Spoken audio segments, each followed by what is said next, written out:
బండపుత్ర వధోద్యుక్త బాలావిక్రమ నందిత. ఏమా ఇది 74వ నామం. బండపుత్రుణ్ణి వధకు ఉత్సాహ ఉత్సాహ ఉత్సాహంతో ఉన్న బాలా పరాక్రమమును చూసి ఆనందించిన జగన్మాత అని సామాన్య అర్థం. ఆ బాలా అమ్మవారి యొక్క ఈ బండపుత్రుడి యొక్క వధను చూసి అమ్మవారు బాలా పరాక్రమాన్ని చూసి ఆనందించింది అని. ఇప్పుడు ఇందులో ఇది సామాన్యులు అర్థం చేసుకునేది అంతే కదమ్మా. ఎవరు ఎటువంటి వాళ్ళు అనేది ఒక క్షణంలో మాట్లాడామనుకో అది సామాన్యంగానే మంచివాడండి చెడ్డవాడండి పర్వాలేదండి నమ్మచ్చు నమ్మకూడదు ఇట్లా ఒక ముక్కలో తేల్చి పడేసేవని సామాన్య అర్థాలు. పురాణాలని అలా చదవటం, శ్రీ విద్యను అలా తెలుసుకోవటం, ఉపనిషత్తుల్ని మనం దాన్ని అలా చదవటం అంతే జ్ఞానం వస్తుంది. అందుకంటే ఎక్కువ అమ్మవారు ఇవ్వదు. ఎందుకంటే నీకు ఆ దృష్టి నీకు రావాలి అంటే ఈ నామము అంత గొప్పది. నీకు ఆ శివ దృష్టి అనేది ఇస్తుంది. శివ దృష్టితోనే నువ్వు ఈ శ్రీ విద్యను అర్థం చేసుకుంటావు. జీవ దృష్టితో ఏ జన్మకి అర్థం చేసుకోవాలి అంటే మాయతో కూడుకున్న శరీరగతముగా వైఖరిలో పుస్తకము నేను చదివేశాను స్వామి అని అన్నా కూడా అందులో దాని వెనక ఉన్న అప్రకటంగా ఉన్న దాని అంతరార్థం ఎప్పుడు ఏ జన్మకి కూడా ఆ అమ్మవారు ఆ జ్ఞానాన్ని నీకు ఇవ్వదు. అందుకే శ్రీకృష్ణుడు ఏమన్నాడు, శ్రద్ధవాన్ లభ్యతే జ్ఞాన అన్నాడు. అందుకే శ్రద్ధ ఏం చేసినా శ్రద్ధగా చెయ్యండి, తొందర పడకూడదు. 10 పనులు ఉన్నప్పుడు కనీసం 4 పనులన్నా శ్రద్ధగా చేయండి, 6 పనులు రేపు చేయండి. అంతేగాని అన్నీ చేసేసేయాలని చెప్పేసేసి తలగూపు గంపలా చేయకూడదు. అన్నా చేసాము మమ అన్నట్టుగా ఉండకూడదు. నువ్వు చేసే పనులు పూజల దగ్గర నుంచి ఏదో పెట్టుకోవడం రావటం కాదు. ఏమ్మా గుళ్ళకి మనం అలా వెళ్ళకూడదు కదా. తిరుపతి దగ్గరికి వెళ్ళామనుకో, ఏదైనా క్షేత్రం వెళ్ళామనుకో ఎలా వెళతాం? అంత భక్తిగా వెళ్ళాలి అని. ఇప్పుడు ఇందులోని గుప్త నామాలు చూద్దాం.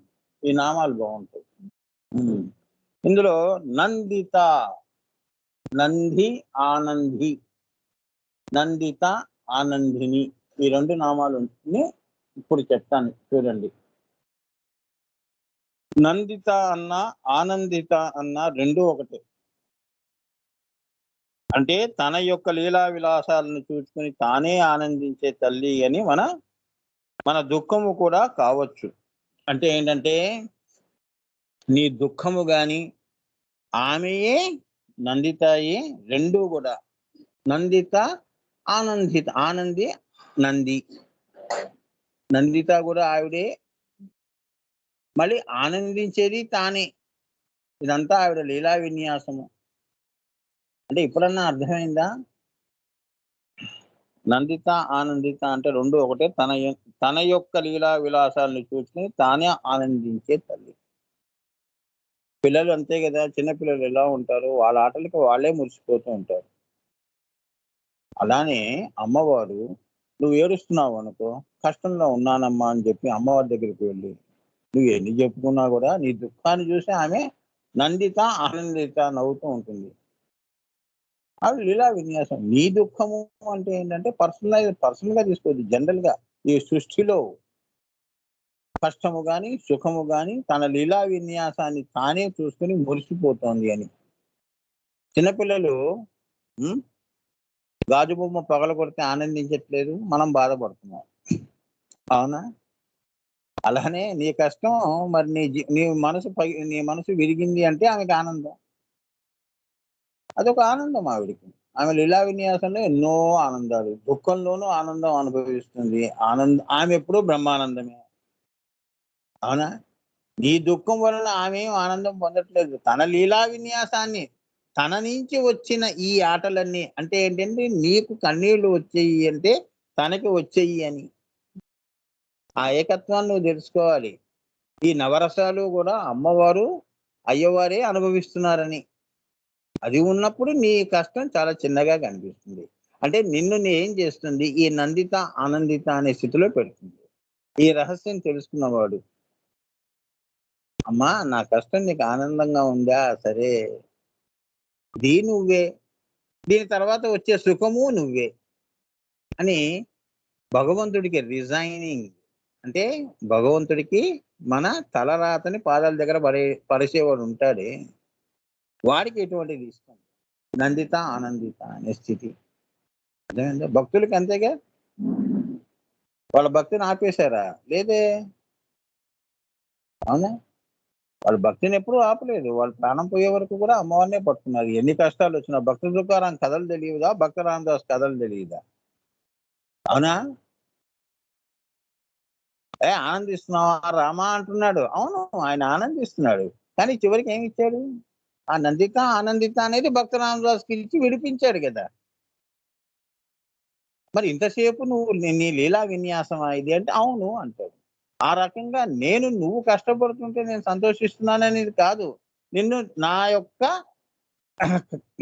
నా విన్యాసంలో, లీలా విన్యాసంలో నిన్ను నేను శిక్షణ, బోధన ఇచ్చి నేను ఈ ఈ యొక్క వరాన్ని నీకు పొందేలా చేశానని. నందిత, ఆనందిత అని.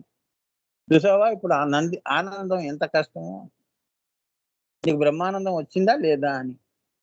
కష్టపడితే వస్తుంది. నెలంతా చాకిరీ చేస్తే జీతం ఇస్తాడు. అవునా? ఉట్టిగా ఎందుకిస్తాడు? అబ్బా! ఈ బాస్ ఏంది మన ప్రాణం తీసేస్తున్నాడు. వీడు చస్తే బాగుండురా. ఎన్ని మనం శాపనార్థాలు పెట్టుకుంటాం. ఎన్ని రాజకీయాలు చేస్తున్నాడురా. హ్మ్. వాడిస్తాడు ఫస్ట్‌కి. ఎందుకు తొందర పడుతున్నావు? తొందరతనం ఎప్పుడూ పడకూడదు. అమ్మవారి విషయంలో ముఖ్యంగా మనం ఎప్పుడూ గూడా మాట తూలకూడదు. అదే నందిత, ఆనందిత అంటే. సో, ఇదంతా ఆవిడ యొక్క లీలా విన్యాసమే అని. తన యొక్క లీలా విలాసాలని చూచుకొని తానే ఆనందించే తల్లి. అది మన దుఃఖము కూడా కావచ్చు. ఆమెకి అది ఆనందమే. ఈ దుఃఖము కూడా అది ఆమెకి ఆనందమే. ఈ రహస్యాన్ని తెలుసుకుంటే మనం ఇంకా దేవి భక్తులం అవుతాం. ఈ రహస్యం నువ్వు తెలుసుకో.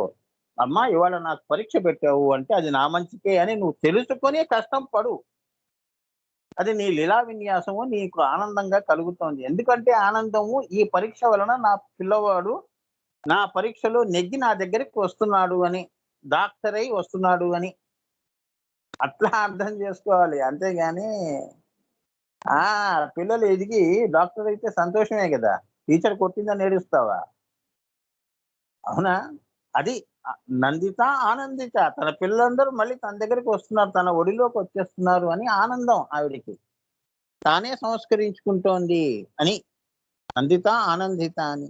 అల్లరి చేసే పిల్లలకి మొట్టికాయలేస్తోంది. మళ్ళీ ఆనందిస్తోంది. ఏడు వెధవ అక్కడ కూర్చున్నాడు. ఇప్పుడు అర్థమైందా అంటుంది. అట్లా అన్నమాట. నందిత, ఆనందిత అంటే అదన్నమాట. హ్మ్.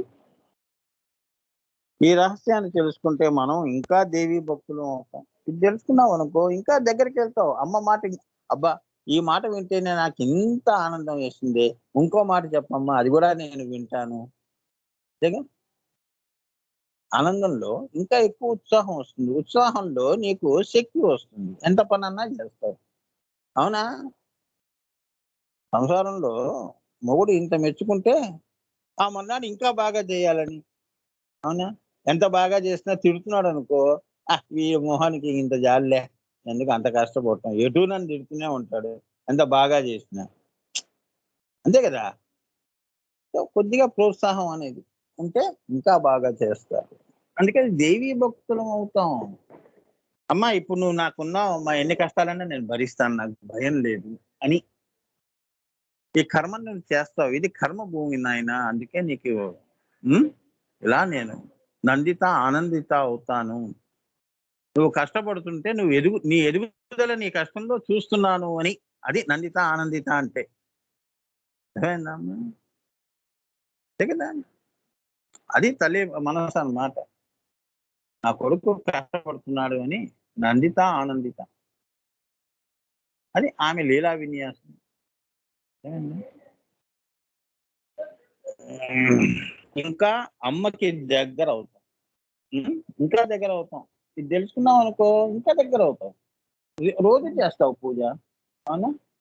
ఒకరోజు ఎందుకు చేస్తావు? రోజు చేస్తావు. ప్రతి క్షణము చేస్తావు. అవునా? దుఃఖ ద్వారముగా ఆ తల్లి తన ఒడిలోనికి చేర్చుకోవడానికి ఆ! ఈ కష్టాన్ని ఇచ్చింది అన్న భావనే బ్రహ్మ సంస్కారం. ఇప్పుడు నేను చెప్పాను. నేను చదవలేదమ్మా అది ఆ పదం. అదే బ్రహ్మ సంస్కారం. ఇది నువ్వు తెలుసుకున్నావు. అమ్మా! నువ్వు నాకు కష్టం పెట్టావు. అది నా మంచికేలే అని తెలుసుకోవటం అది బ్రహ్మ సంస్కారం. కష్టం పెట్టావు అని చెప్పి దేవుడిని తిట్టటం కాదు. అమ్మా! అదే మనం చేసే పెద్ద తప్పేంటంటే ఇదే. ఎప్పుడు భగవంతుడిలోనే తప్పు చూస్తాం గానీ, మనలో ఎప్పుడు చూడము అని.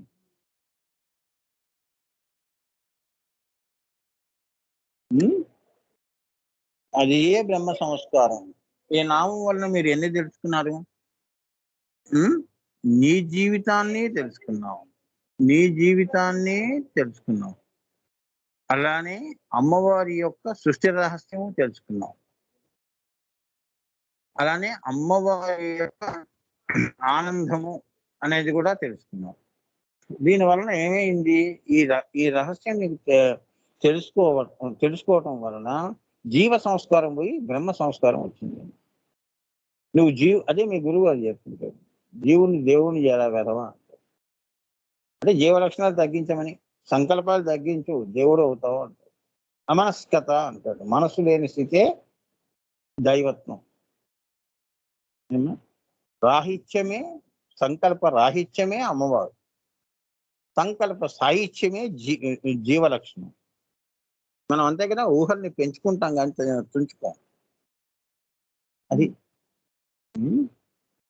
సో, ఈ ఈ ఈ నామాలన్నీ గూడా 1000 నామాలు గూడా నిన్ను ఎక్కడి నుంచి ఎక్కడికి తీసుకెళ్తున్నాయి? జీవ సంస్కారాల నుంచి బ్రహ్మ సంస్కారాల వైపు తమసోమా జ్యోతిర్గమయ అనే బాటలో. అదే మీ గురువుగారు చెప్పింది పాత్ ఆఫ్ లైట్. ఆ బాటలో నీ జీవితం వెళుతోంది అని జీవ లక్షణం నుంచి బ్రహ్మ లక్షణం. నీకు తెలియకుండా అమ్మవారు నిన్ను సంస్కరిస్తుంది. అదే సద్గురువుల సాంప్రదాయం అంటే అది వాళ్ళు కనిపించరు. కానీ వాళ్ళు కనిపించకుండా నిన్ను సంస్కరిస్తారు. అంటే ఆమె గురు గోవింద రూపిణి. అంటే గురువులకే గురువని. అర్థమైందా? ఆమె ఎప్పుడూ నీకు దర్శనం ఇవ్వదు. కానీ నువ్వు చేస్తున్న పనులన్నీ గూడా ఇదంతా ఎవరో చేయిస్తున్నారు నాతో. ఈ మంచి పని చేయిస్తున్నారు.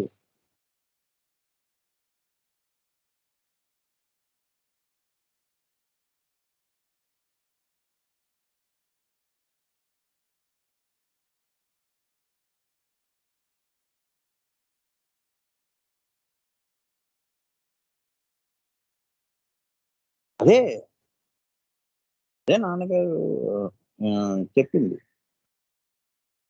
సో, అట్లా నువ్వు ఎదగకపోతే ఎలా? శరీరం పెంచితే అయిపోయిందా? బుద్ధి గూడా పెరగాలి కదా! అవునా? వయసు పెరిగింది అంటే బుద్ధి గూడా ఉండాలి గదా! మన ఇంటి పెరడులో ఉన్న ఒక కొబ్బరి చెట్టు కూడా 300 సంవత్సరాలు, 100 సంవత్సరాల చెట్టు ఉంది. లాభం ఏమిటి? మరి దాని వలన మనకు గూడా కొన్ని ఉన్నాయిగా. అది మౌనంగా ఎదిగింది. అవునా? మౌనంగా ఎదిగి ఒదిగింది. తల వంచుకుందని పళ్ళే ఇస్తుంది గానీ రాళ్ళే ఏయట్లేదుగా. అవునా? అదన్నమాట చెప్తున్నారు. మనం అది కూడా చెయ్యం. జీవుడు ఇప్పుడున్న ఈ కలియుగంలో ఎలా ఉంది అంటే ఎంతసేపు ఎటు పరుగెత్తున్నామో మనకే తెలీదు. ఏం చేస్తున్నామో మనకే తెలీదు. గమ్యం లేదు, ఏమీ లేదు. పరిగెత్తి పాలు తాగే కంటే అనే సామెత అందుకే పుడతాయి. ఇదివరకు ఏం చేసావమ్మా? ఎందుకు ఇంత టెన్షన్ పడ్డావంటే ఏమీ రాలేదండి. ఏమొస్తుంది? గమ్యం లేకుండా పరిగెడితే ముక్కు బద్దలవుతుంది. అయిందా? అంతేగా? ఒక గమ్యం పెట్టుకో.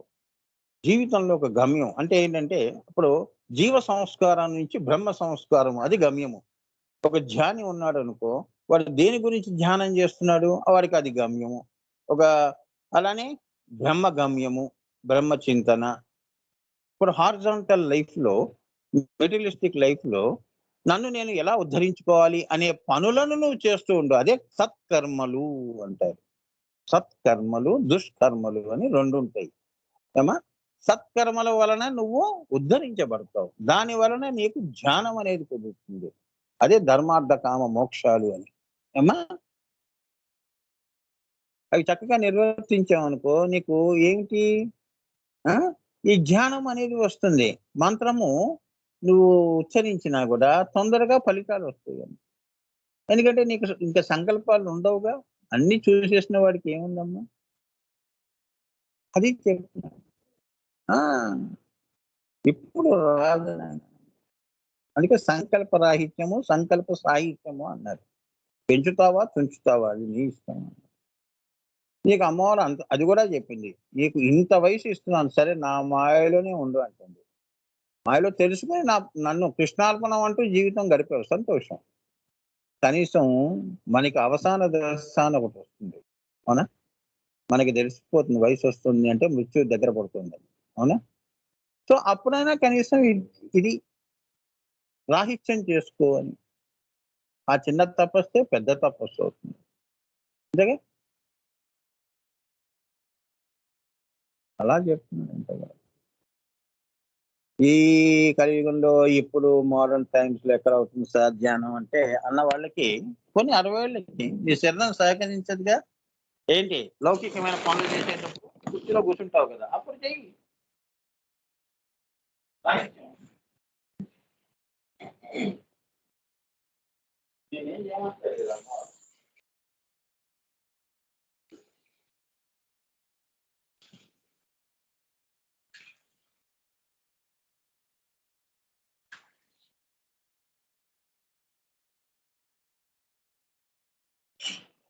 అది ఏ కళలైనా గూడా 64 కళలైనా గూడా ఏమ్మా? ఏ కళలైనా కూడా హ్మ్.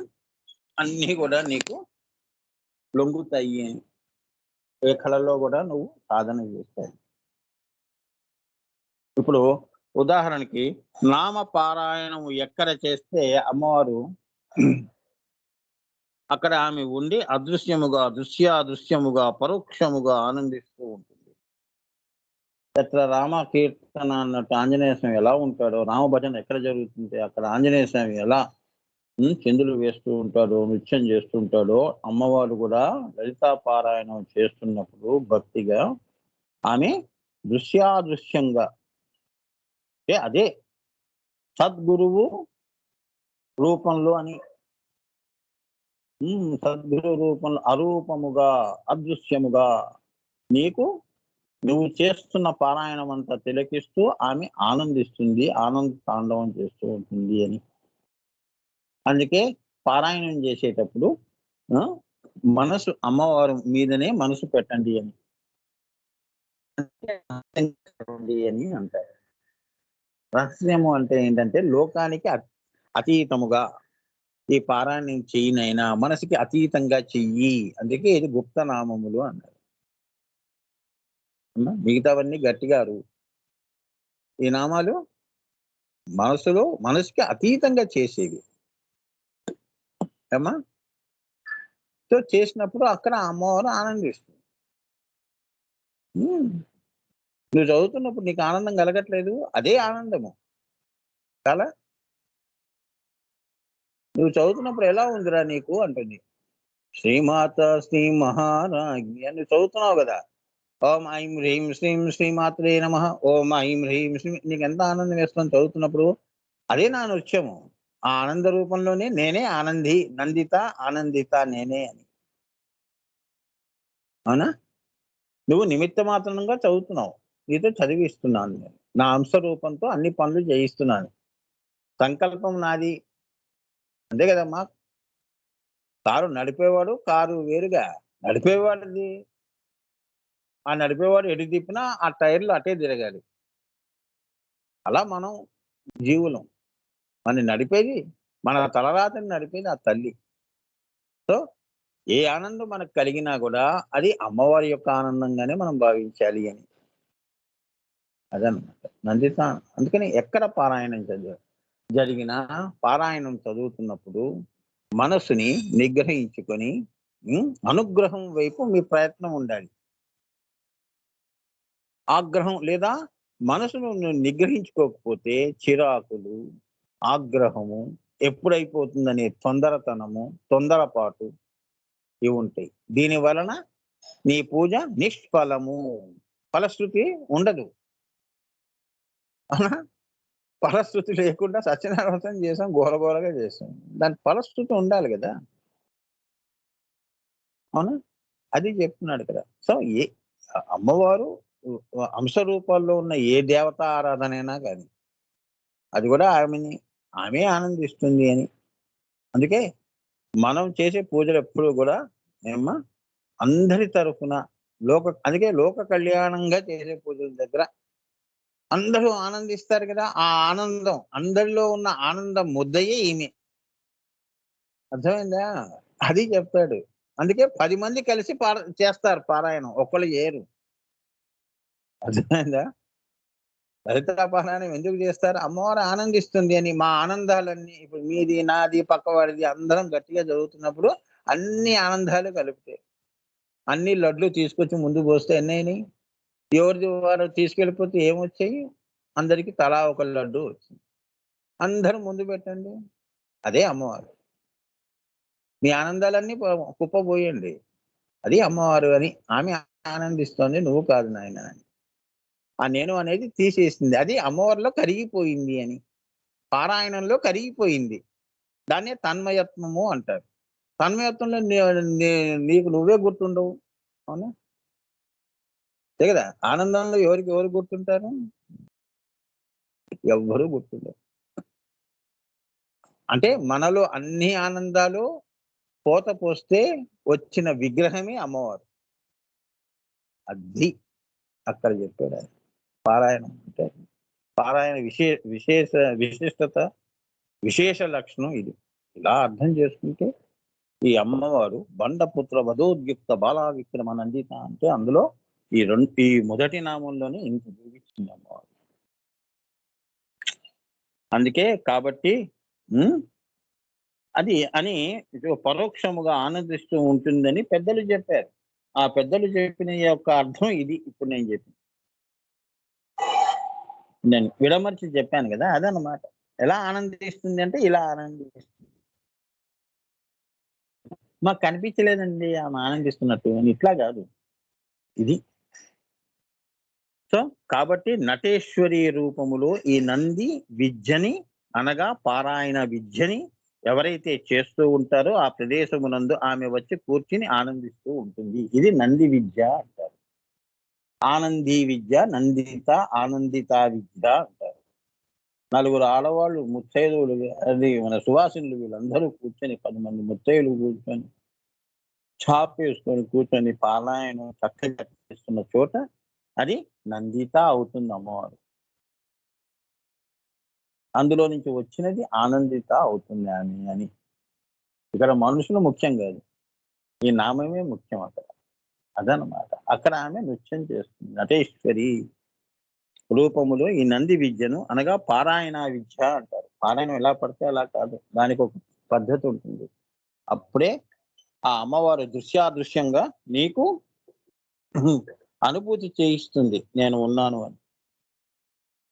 నీలో ఆనందం వచ్చింది అంటే ఆమె ఉన్నది అని. నీలో ఆనందం రాలేదు అంటే నువ్వు మాయలో ఉన్నావని హెచ్చరిస్తోంది పారాయణంలో.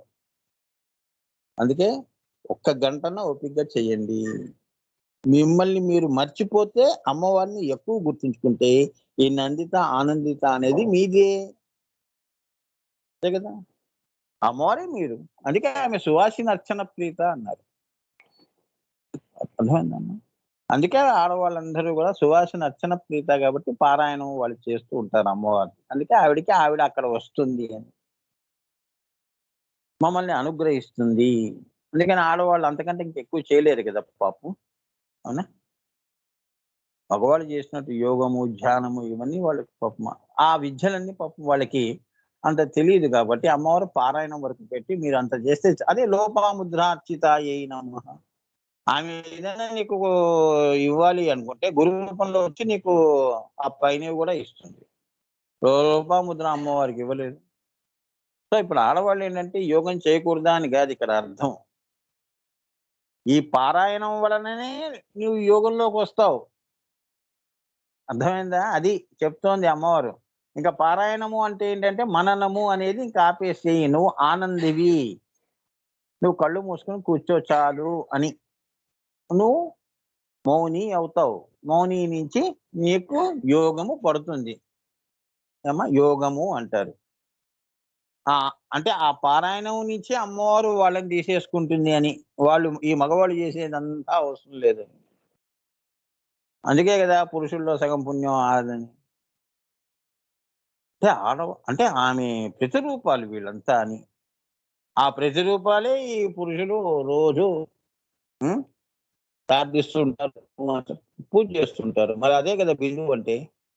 శివుడిని తీసుకొచ్చి బిందువులో కూర్చోబెట్టింది కదమ్మా! అవునా? పురుషుడినే తీసుకొచ్చి బిందువులో కూర్చోబెట్టింది. ఇద్దరు కూర్చున్నారట. ఎంత శక్తి అహో పురుషిక ఆవిడ. పురుషులకే పురుష ఆమె. అహో పురుషిక పురుషుడినే పుట్టించింది అని. మరి ఆవిడేమనాలి ఆవిడని? అంటే ఈ స్త్రీ, పురుష అనే భేదానికి అతీతమైన శక్తి అని. అది ఆది పరాశక్తి అని. ఆమె తలుచుకుంటే పురుషుడు అవుతుంది. సంకల్పము అవుతుంది. తలుచుకుంటే కార్యము గూడా ఆమె అవుతుంది. శివుడిది ఏమీ లేదు. శివుడు కేవలం నామమాత్రంగా ఉంటాడంతే. సంకల్పం చేయిస్తుంది. ఆ సంకల్పం గూడా తానే. లేదా ఆయనకి సంకల్పం చేయాలంటే ఆయనలో ఒక ప్రేరణ అని ఉండాలి గదా! ఆ ప్రేరణ ఇస్తే మరి ఆ ప్రేరణ ఇచ్చిన వాళ్ళకే సంకల్పం తెలుసు. సో, మొదటి సంకల్పం ఎవరిది? అమ్మవారిదే. తర్వాత గదా! అంతే గదా! శివుడిదయింది అనిపిచ్చింది. ఇప్పుడు నువ్వు సంకల్పం చెయ్యని. నీకు ప్రేరణ ఇచ్చాను, ప్రాణం పోశాను అని. తల్లి బిడ్డకి ప్రాణం ఇచ్చిన తర్వాత అమ్మ అను, నేను అమ్మని, ఇగో వాడు నాన్న అని. శివుడి పరిస్థితి కూడా అదే. ఇప్పుడు చెప్పండి సంకల్పం ఎవరయ్యారు? కార్యము ఆమె అయింది. 2 ఆమె అయింది. సో, అది ఆది పరాశక్తి అయింది. అవునా? పురుషుడితో పనులు చేయించింది. నామమాత్రంగా పెట్టి. అవునా? కారణంగా పెట్టింది అంతేగాని ఇంకేమి ఇవ్వలేదు. మిగతావన్నీ ఆ తల్లే చేసిందని. సో, పారాయణం వలన ఏంటంటే అమ్మ, పరా ఆయనము అని. పరా ప్లస్ ఆయనము అంటే పరలో పరలోకాలు అంటే ఏంటంటే ఓం భూ ఓం భువ ఓం శువ ఇక్కడ ఎంత బాగా నువ్వు ఆయనము చేస్తావు, పారాయణము చేస్తావో ఆ ఆయనము పైన ఆయనము ఏదైతే ఉందో కిందకు వస్తే నారా అంటే నీరు ఆయనము కిందకి రావటం. ఈ పారాయణం వలన నువ్వు పర ఆయనము చేస్తున్నావు. ఆడవాళ్ళకి అదనమాట. ఆ మార్గంలో వాళ్ళు వెళ్ళిపోతారు, అమ్మవారిలో కలుస్తారు అని. అట్లా. అలా అని చెప్పి మగవాడు పారాయణం చేయకూడదా అని కాదు. మగవాడు ఏం చేస్తాడు ఇంకా ఎక్కువ చేస్తూ ఉంటాడు. కుంకుమార్చనలు చేసుకుంటూ. ఆడ అవస్థలు వాడు. ఆడవాళ్ళకి ఇంత కన్సెషన్స్ ఉంటాయి. అందుకే ఆడవాళ్ళకి ఎంత గౌరవిస్తే హ్మ్. వారికి ఈ మౌక్తికాల కోసం వాళ్ళంత కష్టపడవలసిన అవసరం లేదు. ఎందుకంటే వాళ్ళు తల్లి స్వరూపాలు. అవునా? ఆ తల్లి చేసే పనులే భూమి మీద చేస్తున్నారుగా స్థూలంలో. అవునా? పురుషుడు కేవలం నిమిత్త మాత్రంగా కారణంగానే ఉన్నాడు. అవునా? సో, వాడికి ఈ పనులు పెట్టింది. యోగా పనులు, ధ్యాన పనులు పెట్టింది. మీరు సృష్టిలో ఏం పనికొచ్చారు మీరు? కారణంగానే ఉన్నారు గదా! మోసిందెవరు? అవునా? ఇట్లా గూడా మనం ఆలోచన చేయొచ్చు. ఆ మాటకొస్తే ఇంకా దీనికంటే అతీతంగా వెళ్ళాలి అంటే వారిద్దరూ ఒకటే అని అనుకోవచ్చు. అదే ఏకం సత్ విప్రా బహుధా వదంతి. ఆడ లేదు, మగ లేదు. కార్యకారణాలు వాళ్ళే. వాగర్ధ వివశం పుట్టౌ వాగర్ధ పతిపతయే జగతో పితరౌ వందే పార్వతీ పరమేశ్వరౌ. అయిపోయిందా?